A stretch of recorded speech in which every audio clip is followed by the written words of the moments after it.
एक 2 नंबर का क्वेश्चन जो बोर्ड के नजरिए से बहुत महत्वपूर्ण है, सेक्शन फार्मूला जो आपने कोऑर्डिनेट ज्योमेट्री में पढ़ा है, जब हमें एक थर्ड का कोऑर्डिनेट दे रखा था तो इंटरनल और एक्सटर्नल, तो दो पार्ट में इसको कन्वर्ट किया गया था, एक तो इंटरनल और एक एक्सटर्नल। अगर दो वेक्टर दे रखे हैं तो उसके इंटरनल वेक्टर तो सेक्शन फार्मूला और एक एक्सटर्नल। तो आपने देखा होगा कि अगर हमें एक ओरिजिन है, इस ओरिजिन से दो वेक्टर जा रहे हैं A and B, vector of A and vector of B, तो ये पॉइंट हमने ज्वाइन कर दिए गए A point and B point, यानी ओ ए ओ बी की वैल्यू जो है वो vector O A and O B, और इसको ज्वाइन कर दिया गया ए बी को, और यहां से एक वेक्टर और इसको इंटरनल डिवाइड करना है जो दिया गया सी, जिसका वेक्टर है सी। तो वो वेक्टर सी मुझे फाइंड करना है, तो कैसे दिया है? तो सीधी सी बात है कि मुझे दे रखा होगा तो उसका रेशियो भी दे रखा होगा, यानी कि AC अपॉन BC की मुझे वैल्यू दे रखी होगी CD की, ठीक है कि नहीं? यानी कि AC अपॉन CD की जो वैल्यूज है मुझे M रेशियो n में डिवाइड करना है। क्लियर? तो सेक्शन फार्मूला कैसे कन्वर्ट होता है? अब AC कैसे निकलेगी साहब? OC माइनस OA, AC कैसे निकलेगी? आप ऐसे क्रॉस मल्टीप्लिकेशन करेंगे तो क्या ये क्या चीज है? अभी वेक्टर फॉर्म नहीं है। अगर मैं वेक्टर फॉर्म में दिया है, मेरा वेक्टरों का रेशियो दिया है तो वेक्टर इस टाइप से लिखूंगा जिसमें आपके ये पॉइंट हो गए A and B and C, आपका क्रॉस मल्टीप्लिकेशन किया गया M AC एंड M जो भी आपकी कोएफिशिएंट वैल्यूज है एंड C n, इसको क्या लिखूंगा? OC माइनस OA, किसी भी कन्वर्ट टू ऑरिजिन से अगर किसी को वेक्टर को ब्रेक करते हैं तो आपको ये पता है कि OC कैसे लिखा जाता है? OC minus OA equal to M OB minus OC। अब आपका OC वेक्टर कितना था? OC वेक्टर कितना? C वेक्टर, OA वेक्टर कितना? A vector, M OB vector, B vector और ये C वेक्टर, मल्टीपल कर दीजिए, यानी कि N C vector minus N A vector M B vector and minus के M C वेक्टर। मुझे फाइंड क्या करना है? Position vector of C। तो C वेक्टर निकालने के लिए क्या करूंगा? एक तरफ निकाल लिया NC minus K plus K, MC vector MB vector and plus NA vector C vector मैंने कॉमन ले लिया तो कोएफिशिएंट वैल्यू आ गई आपकी आगे M plus N and C vector M B vector plus N vector A vector और C vector equal to हो गया आपका M B vector and A vector divided by M plus N। ये आपका C जो है वो इंटरनल डिवाइड कर रहा है वेक्टर, दो वेक्टरों को, कौन से? A एंड B वेक्टरों का इंटरनल डिवाइड किया जैसे सेक्शन फार्मूला सब करते थे लास्ट टाइम, उसी फॉर्म में है ये। क्लियर? अगर यही चीज को इंटरनल ना कहके, क्योंकि ये इंटरनल करा था इन दोनों पॉइंटों के बीच में, अगर वो एक्सटर्नल क्या तो एक्सटर्नल के लिए कौन सा फार्मूला हुआ करता था? कोऑर्डिनेट ज्योमेट्री में नेगेटिव वाला फॉर्मूला। इसको भी मैं प्रूव करता हूं, तो देखिए इंटरनल के लिए। अब बात करते हैं एक्सटर्नल के लिए। सेम प्रोसेस, इस बार से C इंटरनल डिवाइड नहीं करना, रेशियो भी अलग होंगे सब कुछ। देखिए इस बार से एक्सटर्नल डिवाइड, मैं कह रहा हूं कि A जो पोजीशन वेक्टर है A, जो position vector B and position vector of OA equal to A and position vector OB equal to B। आगे जो कोई सेक्शन इसको डिवाइड कर रहा है, आगे की तरफ जा रहा है, और इसको जो डिवाइड कर रहा है वो कितना कौन सा पोजीशन वेक्टर कर रहा है? C, जिसका पॉइंट C है और इसका पोजीशन वेक्टर हो गया आपका C वेक्टर। अब ये C वेक्टर कैसे निकलेगा जबकि एक्सटर्नल कर रहा है?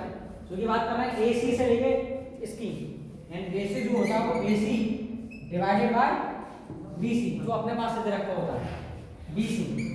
इसका रेशियो कितना है? M ratio N, cross multiplication vector के फॉर्म में तो N AC and M BC vector. अब AC वेक्टर को कैसे लिखेंगे आप? अगर मैं पोजीशन वेक्टर के फॉर्म में लिखूं तो OC minus OA and M OC minus के OB वेक्टर, और OC पोजीशन वेक्टर कितना है सी वेक्टर, वो कितना A vector M O C vector and B vector. तो आपका क्रॉस मल्टीप्लिकेशन से एन सी वेक्टर माइनस के N A vector and M C vector और माइनस के एम बी वेक्टर। क्लियर है? दोबारा देख लो, सब कुछ सही है?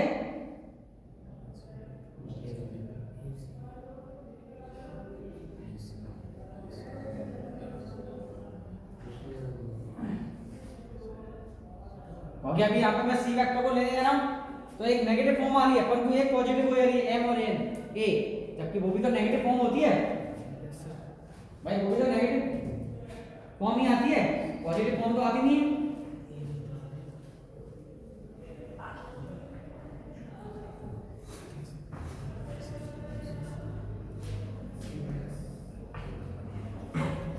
किसको पहुंचाऊं? क्योंकि एक पॉजिटिव हो जाएगा। चलिए इस वाले को क्या पहुंचाता हूं, इसको था एम बी वेक्टर प्लस का हो जाएगा माइनस के N A vector m C vector minus के एम सी vector m B vector minus n ए वेक्टर, इसमें से कॉमन एम माइनस एन, ये फॉर्मूला होता है सी vector and c vector equal to m b minus n a and divided by m minus के m. जब आपका वो पोजीशन वेक्टर फाइंड हो जाता है, जबकि आपकी बात हो रही है एक्सटर्नल। इसके ऊपर एक क्वेश्चन है, एग्जांपल्स है, वो एग्जांपल लिखो। फार्मूला मैंने आपको पढ़ा दिया, एक एग्जांपल लिख लो। एग्जांपल है आपके लिए, इसके लिए दोनों के बेस पे करा रहा हूं एक example. If A and B are the position vector of A B respectively, ये कहा गया है कि A and B are position vector A and B, यानी A से तो आपका एक पोजीशन वेक्टर A है और B का जो पोजीशन वेक्टर B है। ये कह रहा find the position vector of A point C BA produce BA को प्रोड्यूस किया गया है कहां पे, सी पर, जो बी ए को प्रोड्यूस किया है। किसको प्रोड्यूस किया है, बी ए को, ना कि ए बी को। यानी इसने उल्टा कहा कि प्रोड्यूस किसको किया, बी ए को, यानी ये वेक्टर तो बी था, प्रोड्यूस हमने इसको नहीं करा, प्रोड्यूस किसको कर दिया हमने, इसको प्रोड्यूस कर दिया गया है बी ए को, जहां पर पॉइंट आया सी, इसको ज्वाइन किया गया इससे, और इसका पोजीशन वेक्टर आ गया आपका ये सी वेक्टर। तो सी वेक्टर आपको फाइंड करना है, जब आपको कंडीशन दे रखी है BC इक्वल टू 1.5 BA, ये आपको कंडीशन दे रखी है और आपको सी वेक्टर आपको फाइंड करना है। देखिए जैसा कि आपको मैंने अभी प्रूफ करके दिखाया कि सबसे बड़ी चीज किसी भी सेक्शन का फार्मूला निकालने के लिए ये पूरी कंप्लीट डिवाइडेड बाय AC होनी चाहिए, ठीक है कि नहीं।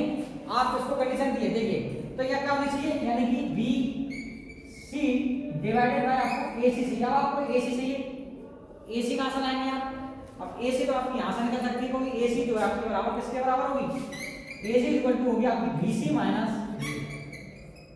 BA, तभी तो आपकी AC निकल जाएगी, यानी BC माइनस BA।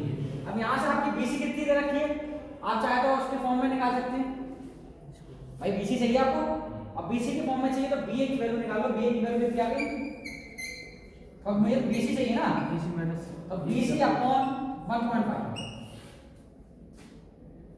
सही है, ऐसे ही तो करोगे। तो BC, क्योंकि BC के फॉर्म में चाहिए ना मुझे, तो एंड BC माइनस BA की वैल्यू निकाली मैंने, BC डिवाइडेड बाय 1.5, तो यहाँ पे एलसीएम हुआ तो 1.5 में से 1 लेस होगा तो 0.5 BC डिवाइडेड बाय 1.5 AC। और मुझे क्या चाहिए, BC बटे AC चाहिए, यानी ये बटे BC बटे चाहिए, तो ये देखो 1.5 यहाँ पर से डिवाइडेड बाय 0.5 एंड BC बटे AC, ऑटोमेटिकली आ गया, यानी वैल्यू आ गई इसकी।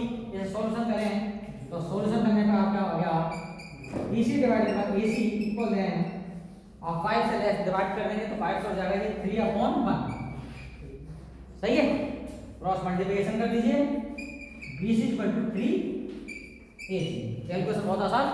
BC को पोजीशन वेक्टर में ऐसा कन्वर्ट किया जाता है, मैंने बोला था सर पीछे वाला पहला हो जाता OC माइनस OB, तो यानी OC minus OB vector form में अगर कन्वर्ट किया जाए, वो वेक्टर कर दिया जाए आप यहाँ से वेक्टर के लिए, तो ये वेक्टर की फॉर्म में कन्वर्ट हो जा रहा है, और हो जाएगा OC माइनस के OB।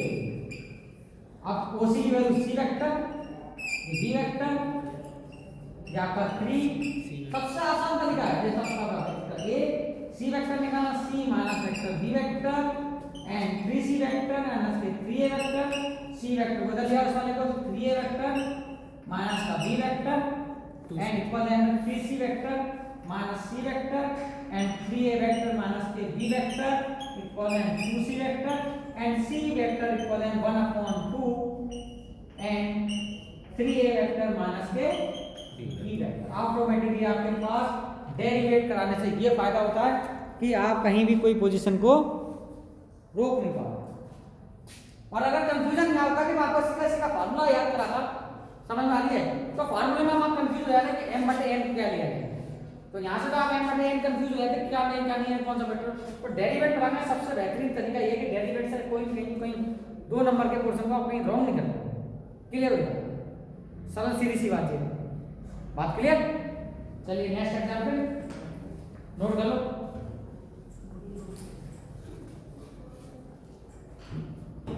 चलिए नेक्स्ट एग्जांपल, अब कंडीशन दी है आपके पास, क्योंकि आप अपना पीछे चेक कर लेंगे, इस कंडीशन से ये फायदा है ना, तो आपको ये मालूम उसमें जब आपने क्वेश्चन पढ़ा था तो क्वेश्चन में कहीं भी नहीं लिखा था कि इंटरनल डिवाइस या एक्सटर्नल डिवाइस, पर प्रोड्यूस करा, प्रोड्यूस के अकॉर्डिंग मैंने डायग्राम बनाया, अपने आप पता चल गया कि वो एक्सटर्नल है, ना तो मैं नेगेटिव फॉर्म वाला चल रही है ना पॉजिटिव, सीधा सीधा डेरिवेट लगाया, आंसर हो गया, क्योंकि डेरिवेट के अकॉर्डिंग करा, ना तो वो रट्टा खत्म हो गया कि ना तो इंटरनल का फार्मूला लगाना है ना एक्सटर्नल। तो सीधा सीधा फंडा इसका यूज कीजिए। तो एक क्वेश्चन है कि find the position vector of A point R का हमें फाइंड करना है and divided the line segment P and Q with position vector PR external ratio दे रखा है 1:2, यानी कि एक आपके पास एक लाइन दे रखी है ओनली फॉर ये आपका पॉइंट R है, ये साफ कह रहा है, तो ये दोबारा सुन लीजिए, find the position vector of R, इस R की पोजीशन वेक्टर फाइंड करनी है, जबकि मेरे पास लाइन सेगमेंट दे रखी है PQ वेयर आर पोजीशन, क्योंकि एक्सटर्नल कहा गया है यानी P एंड Q, ये आपके पास वो है, और इनके पोजीशन वेक्टर हमेशा ओरिजिन से होते हैं, ओरिजिन से आपका O, मैं आपको वाई फिगर दिखा रहा हूं, तो आपके पास OP इक्वल टू दे रखा है आपका 2A प्लस B वेक्टर, और OQ वेक्टर दे रखा है आपके पास A माइनस के 3, A वेक्टर माइनस 3 वेक्टर जो आपके पास दे रखा है OQ वेक्टर, और इनका रेशियो दे रखा है एक्सटर्नल, यानी रेशियो कैसे दे रखा होता है, आपके पास जो एक्सटर्नल पॉइंट होता है, यानी एक पॉइंट से एक्सटर्नल पॉइंट और सेकंड पॉइंट से एक्सटर्नल पॉइंट का रेशियो होता है हमेशा, यानी जिस पॉइंट से उसी पॉइंट की बात करें, यानी QR डिवाइडेड बाय PR, ना कि PQ बटे PR, यानी दोनों पॉइंट में R होना, वो पॉइंट वो वाला पॉइंट एक्सटर्नल जो पॉइंट है, चाहे वो कहीं से भी हो, इंटरनल हो चाहे एक्सटर्नल, वो पॉइंट कॉमन दोनों में होना चाहिए, ठीक है कि नहीं है, दोनों में होना चाहिए, अगर नहीं हुआ तो फिर वो पॉइंट रेशियो नहीं हुआ, तो क्योंकि जे वेक्टर एक्सटर्नल होती है, यानी QR divided by PR equal है, जो मेरे पास रेशियो गिवन है वो है 1:2, क्लियर। तो find the position vector of OR and let R vector यहां पे देना है, लेट R वेक्टर जल्दी फाइंड कीजिए। देखिए क्या रेशियो है QR, कैसे करेंगे, OR माइनस OQ 2 का मल्टीपल एंड OR माइनस के OP, OR की वैल्यू 2R, OQ की वैल्यू 3A, 2 का मल्टीप्लाई करेंगे माइनस का 2A और प्लस का 6, OR की वैल्यू R एंड OP की वैल्यू 2a एंड माइनस का 3, ठीक है। ये आर बना गया तो टू आर माइनस का आर, ए कैंसिल और जो हो गया माइनस के 7b तो R vector equal to minus sign B vector. और आपको समझ में एक चीज और शो करनी थी, ये कह रहा था कि also showed at the P the mid point of the line segment P Q. ये प्रूव करना है कि जो पी क्यू है वो मिड पॉइंट है इसका, आर क्यू का मिड पॉइंट जो है वो पी होना चाहिए। अगर आप मिड पॉइंट निकालते हो तो मिड पॉइंट के अकॉर्डिंग कैसे निकालेंगे कि ये मिड पॉइंट है, पी जो है वो मिड पॉइंट है। हाँ तो ये पी मिड पॉइंट है, इसका मतलब इन दोनों का जो रेशियो है पी आर बटे पी क्यू बना वो आपका प्रूफ होना चाहिए पी आर या आर पी कह सकते हैं आप, आर पी बटे पी क्यू इक्वल है होना चाहिए। ये आपको प्रूव करना है मिड पॉइंट। तो देखिए जे रेशियो होना चाहिए बराबर में डिवाइड होता है, तो जब बराबर में डिवाइड होता है इसका मतलब पी आपके पास क्या चीज आर आ गई, तो आपको क्या निकालना है, आपको पी आर निकालनी है। तो आर पी फाइंड करनी है आपको, क्या फाइंड करनी है, आर पी वेक्टर। और आर पी वेक्टर होता है ओपी माइनस के और ओबी वेक्टर कितना है आपका 2a माइनस के बी वेक्टर और वो आर यानी कि आपके पास है माइनस के 7b एंड प्लस का हो गया इक्वल टू हो गया आपका 2a एंड प्लस के 6b। ऐसे आपका निकालेंगे P Q vector, P Q vector क्या होगा ओ क्यू माइनस के ओपी और ओ क्यू कितना आपका ए माइनस के 3b माइनस का 2a एंड माइनस का b। तो जो हो गया आपका माइनस ए और माइनस के 4। तो ये देखिए काम रॉन्ग हो रहा है और मिड पॉइंट होना जरूरी है, अगर मिड पॉइंट नहीं है तो सॉल्यूशन गलत है। देखिए इस एक कंडीशन है, मुझे यहाँ कंडीशन में ये क्लियर नहीं कर रहा था कि जो आर पॉइंट है वो इस साइड में किस साइड है। मैंने अगर आर साइड इस साइड में लिया तो आर की वैल्यू ये पोजीशन वेक्टर आर की ये नहीं है। अगर मैं आर ध्यान देता हूँ क्योंकि उन्होंने केवल रेशियो दिया हुआ है, यही चीज अगर मैं गिवन में करता हूँ कि आर मेरे पास एक्सटर्नल पॉइंट है, हो सकता है आर मेरे पास यहाँ हो। देखिए इसी चीज को अगर हम चेंज कर दिए जाए तो अब आर मैंने चेंज कर दिया, पोजीशन चेंज कर दी, तो मेरे पास आर की पोजीशन क्या हो गई, अब इसके अकॉर्डिंग तो यहाँ तक आर 7 माइनस के 7 भी है, कितना आया माइनस के 7। हो सकता है आर इस साइड को एक्सटर्नल, तो आर पॉइंट अगर मैं यहाँ ले लूं तो यहाँ का मैंने लेकर लिया आर, तो अब कंडीशन आएगी P R divided by Q R. अगर इसका रेशियो 1/2 दे रखा हो तो 2 into P R equal to Q R और 2 पी आर का मतलब ओ R minus k O P and O R minus k O Q. तो 2 ओ आर का वेक्टर आर और ओ पी का vector minus k 2 and minus का B and R vector and O की value है a और negative form दिएगा plus का 3b। तो आपका हो गया 2r वेक्टर माइनस का 4a वेक्टर माइनस के 2b vector and r vector minus का ar वेक्टर एंड प्लस का 3b वेक्टर। आप इधर बचा दीजिए 2r वेक्टर माइनस के r वेक्टर, इधर बचाएंगे तो 4a में से 1 जाएंगे तो 3a बचेगा और ये प्लस के 2a हो जाएंगे तो हो जाएगा प्लस के 5b वेक्टर। यानी कि आपका जो r रिजेक्टिव वेक्टर इस वाले पोजीशन r की बात करें तब आपका जाएगा 3a प्लस के 5b वेक्टर। यानी कि अगर सीक्वेंस के अल्फाबेटिकली के नाम से अगर हम चलते हैं p q r, क्योंकि हमसे ये तो उसने कहा नहीं कि r जो है वो कहां पे पोजीशन में, पहले हो सकता है क्योंकि दोनों ही कंडीशन में एक्सटर्नल है। अगर इधर एक्सटर्नल होगा तो वैल्यू आएगी माइनस के 7, अगर मैं एक्सटर्नल इधर लेता हूं तो आंसर आएगा आपका कितना 3a एंड प्लस 5b। ये इसके रिजल्ट। अब ये प्रूफ करा रहा है कि ये जो है इसका मिड पॉइंट होना चाहिए, ठीक है कि नहीं है, यानी इसका मिड पॉइंट होना चाहिए। तो अपने आप ही आप 1-1 करके देख लीजिए और ऑटोमेटिकली आंसर आपका करेक्ट है। क्लियर।